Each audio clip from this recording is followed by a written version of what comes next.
বন্ধুরা নমস্কার, তোমাদের মাঝে আবার একটা নতুন রেসিপি নিয়ে হাজির হলাম। তো দেখো, নারকেল তাল দিয়ে কাঁঠাল পাতার পিঠা।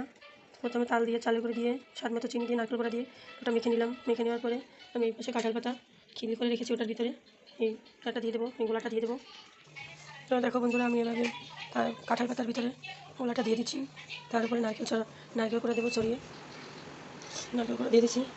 এই যে দেখুন, আমি এইভাবে করে নিচ্ছি, কাঁঠাল পাতায় দিয়ে দিয়েছি, তারপর নারকেল করে ছড়িয়ে দিচ্ছি। তার পিঠাগুলো আমি সাজিয়ে নিয়েছি। এই দেখুন বন্ধুরা, অন্যদিকে একটা চুলায় একটা করে বসিয়ে দিচ্ছি, তারপর জল দিয়ে দিচ্ছি, জলটা ফুটে উঠছে।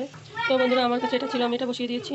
তোমাদের কাছে ছিদ্র যা থাকবে, যেরকম পাত্র সেগুলোতে বসিয়ে দিতে পারো। এভাবে দিয়ে দিলাম, তারপর একটা ঢাকনা দিয়ে রেখে দেবো। দেখো বন্ধুরা, একটা ঢাকনা দিয়ে রেখে দিলাম।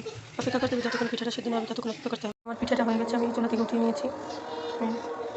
এই যে দেখো কতটা সুন্দর হয়েছে। আমি এখন একটু খুলে দেখাবো তোমাদের। এই দেখো কতটা শক্ত হয়েছে, অনেক চাই হয়েছে। তোমরা এভাবে বাড়িতে বানিয়ে খেতে পারো। বন্ধুরা, এই পর্যন্ত ছিল আমার রুটিন ভিডিও। তোমরা সবাই ভালো লাগলে লাইক করে দেবা, সাবস্ক্রাইব করে দেবা। তোমরা সবাই আমার পাশে থেকো। নমস্কার।